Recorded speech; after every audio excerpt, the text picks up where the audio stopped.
अभी ग्रीकों का आक्रमण खत्म ही हुआ था कि भारत भूमि पर दुनिया की सबसे खूंखार जाति के हमले शुरू हो गए। ये इतने खूंखार थे कि इनकी महिलाएं भी घोड़ों पर सवार होकर युद्ध करती थी और लूटपाट खून खराबा करती हुई इस हमलावर जाति की टोलियां भारत भूमि को पदाक्रांत करती हुई आगे बढ़ने लगी। इनको हम लोग शक और कुषाण के नाम से जानते हैं।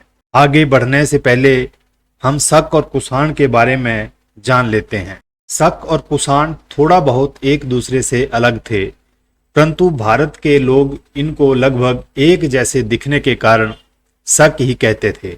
बालिक प्रदेश यानी बैक्टीरिया आज के समय का अफगानिस्तान के पार मध्य एशिया में शक बड़ी बड़ी टोलियां बनाकर जंगली अवस्था में रहते थे। उनके आगे के भूभाग पर कुषाण रहते थे, वह भी शकों के ही समान जंगली थे।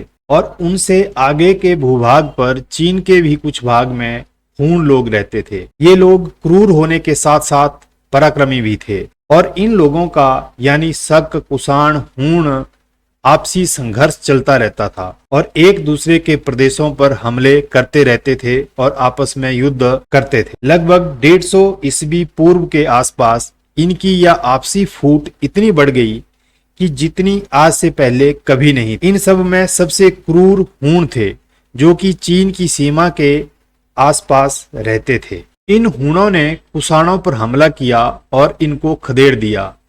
कुषाणों ने भागकर बैक्टीरिया के ऊपरी भाग के पास रहने वाले शकों पर हमले शुरू कर दिए और धीरे धीरे शकों को खदेड़कर उनके राज्य पर कब्जा कर लिया। अपने राज्य से खदेड़े गए शकों ने बालिक प्रदेश पर हमला कर दिया, यानी कि अफगानिस्तान पर हमला कर दिया।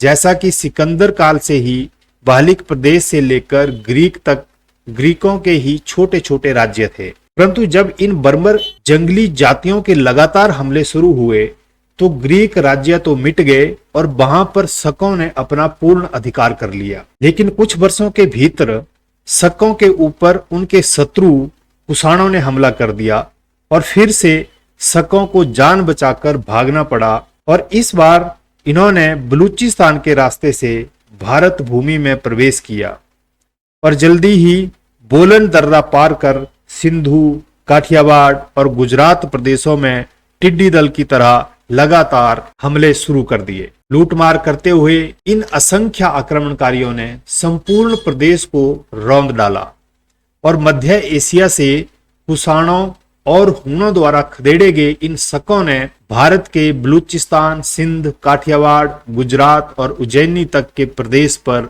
अपना राज्य स्थापित कर लिया। लगभग 1000 वर्षों तक दक्षिण भारत पर कोई भी विदेशी आक्रमणकारी विंध्याचल पर्वत पार कर आक्रमण न कर सका था, क्योंकि इससे पूर्व इतिहास में जो भी आक्रमण हुए थे वह लगभग उत्तर भारत पर ही हुए थे और वहां पर भारत के वीरों ने शत्रुओं का यथाशक्ति प्रतिकार करके उनको भारत के बाहर खदेड़ा भी था।